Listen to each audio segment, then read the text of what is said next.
अस्सलाम वालेकुम रहमतुल्लाह। आज हम ये लिथियम नहीं निकल आयन बैटरी है, इसका हम आज ऑपरेशन करेंगे। ये आप देख रहे हैं कि ये सेल जो है रिचार्जेबल है। तो रिचार्जेबल हम जब लिथियम आयन बैटरीज पर बात कर रहे थे तो हमने ये बात की थी कि रिचार्जेबल सेल्स सेकेंडरी सेल्स होते हैं और इसमें होता यह है कि जो एनोड से कैथोड की तरफ जब आयन जाता है ड्यूरिंग डिस्चार्ज, तो कैथोड वो क्या करता है, वो उसे लिबरेट करता है। ये हमारे पास ऑपरेशनल इंस्ट्रूमेंट है, ये बहुत पुराना कोई इंस्ट्रूमेंट पड़ा हुआ था ज़ाहिर है। इसे हम जब अभी ऑपरेशन में ऑपरेट करेंगे तो इसमें बहुत कुछ गनमन निकलेगा। तो ये पुराना एक हमारे पास इंस्ट्रूमेंट है, ये स्पेशल लिथियम आयन बैटरीज के ऑपरेशन के लिए रखा हुआ है।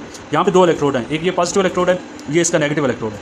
यानी यहाँ पर आपको ये पॉजिटिव इलेक्ट्रोड नजर आएगा और इस साइड पे नेगेटिव है। तो सबसे पहले इसकी ये जो कवर है ना, इसको हम उतार लेते हैं और हम ये देखते हैं कि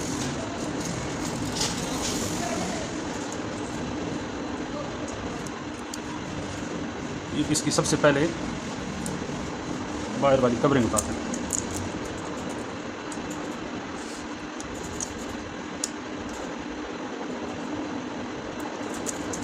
ये आप बाहर वाला कवर हमने उतार दिया है। अब हमने ना यहाँ से इसे, ये पॉजिटिव इलेक्ट्रोड है जैसे हमने एनोड कहा था, सबसे पहले इसे रिमूव करेंगे।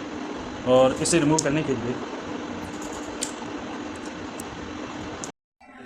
ये जी देखें, हम लिथियम जो सेल था, रिचार्जेबल सेल था, बुनियादी तौर पर ये लिथियम नहीं है, ये निकल है, अलग मेटल है, लेकिन सेल तो वही है, इसकी कंस्ट्रक्शन वही है। रिचार्जेबल सेल था, इसे हम ओपन कर रहे थे। ये इसका पॉजिटिव इलेक्ट्रोड है और इस साइड पे ये पूरा एक ये एल्युमिनियम की हमारे पास शीट थी, ये वाली, इससे हम इसे ओपन कर रहे हैं। ये इसके ऑपरेशन इंस्ट्रूमेंट पड़े हुए हैं, ये आप देख रहे हैं, ये सारे ऑपरेशनल इंस्ट्रूमेंट हैं, इनकी वजह से हम इस सेल को खोल रहे हैं। और at the end of the day मैं दिखाना ये चाहता हूँ कि ये देखिए, ये एल्युमिनियम फाइल है ना, इसके अंदर ये ब्लैक कलर का आपको एक इलेक्ट्रोड नजर आ रहा होगा। ये हम जो कह रहे थे ग्रेफाइट का इलेक्ट्रोड होता है। ग्रेफाइट जो कि पोरस स्ट्रक्चर होता है, इसके अंदर लिथियम आयन निकल आयन आके ड्यूरिंग चार्जिंग एंड डिस्चार्जिंग कैसे आके बैठते हैं उस पोरस स्ट्रक्चर के अंदर। तो ये मैं दिखाने जा रहा था, ये एल्युमिनियम की शीट है और ये वाला सारा आपके पास ग्रेफाइट का स्ट्रक्चर है। तो इसी पे हम आगे बात करते हैं। अच्छा जी, ये ऑपरेशन चल रहा था, ये हमने इसका एक इलेक्ट्रोड ये वाला किधर गया, ये ओहो ऑपरेशनल इंस्ट्रूमेंट के साथ ही है। ये बड़ी मुश्किलों से, ये बहुत हार्ड शीट थी एल्युमिनियम की, ये निकल सेल है। अब इसमें ना एक इलेक्ट्रोड तो ये था जो पॉजिटिव इलेक्ट्रोड था, ये भी हम अंदर जाकर देखेंगे ये किससे कनेक्टेड था। दूसरा ये पूरी इसकी बॉडी थी जो उधर भी थी। अब इसकी मैंने आपको बताया था कि ये एल्युमिनियम फॉइल के अंदर ये वाली इसके ऊपर एक ग्रेफाइट की शीट होती है। अब ये लेयर बाई लेयर स्ट्रक्चर होता है, लेकिन इसके अंदर जो है एक और शीट होती है, ये दूसरा इलेक्ट्रोड होता है। मैं आपको दिखाता हूँ इसे ओपन करके। ये आप देख रहे हैं कि इसमें ना, ये वैसे सेफ़ नहीं है, मुझे ग्लव्स यूज़ करने चाहिए, लेकिन ज़ाहिर है गरीब की गारी कुछ है कोई नहीं, तो इस तो ग्लव्स कोई नहीं। लेकिन आप ये साइंस समझने की कोशिश करें कि इसका एक इलेक्ट्रोड ये था जो कि पॉजिटिव इलेक्ट्रोड था, जिससे हम एनोड कह रहे थे। और एनोड ये निकल का कोई भी, इसके ऊपर अगर आप देखें ना, ये वाली ये फुली पोरस स्ट्रक्चर है। और ये जो पोरस स्ट्रक्चर है, ये अंदर तो ये कॉपर का पोरस स्ट्रक्चर है, इसके ऊपर ये वाली जो पूरी फिल्म डिपॉजिट की गई है, ये चूँकि लिथियम बैटरी थी, रिचार्जेबल बैटरी, तो ये लिथियम का कोई साल्ट यहाँ पे डिपॉजिट किया गया है इसके, ये देख लें इस इलेक्ट्रोड के ऊपर। जो इसका दूसरा इलेक्ट्रोड था वो ये है, दूसरा इलेक्ट्रोड ये बायर वाला इलेक्ट्रोड है जिसमें हम बात कर रहे थे कि जो इसके साथ ये पूरी ये वाली बॉडी कनेक्टेड थी जो एल्युमिनियम की, ये बायर वाला इलेक्ट्रोड है और इसके ऊपर ग्रेफाइट शीट थी। अब सवाल ये पैदा होता है कि इनके दोनों के दरमियान क्या ये दोनों इलेक्ट्रोड इकट्ठे जुड़े हुए थे? तो नहीं, ऐसा नहीं था।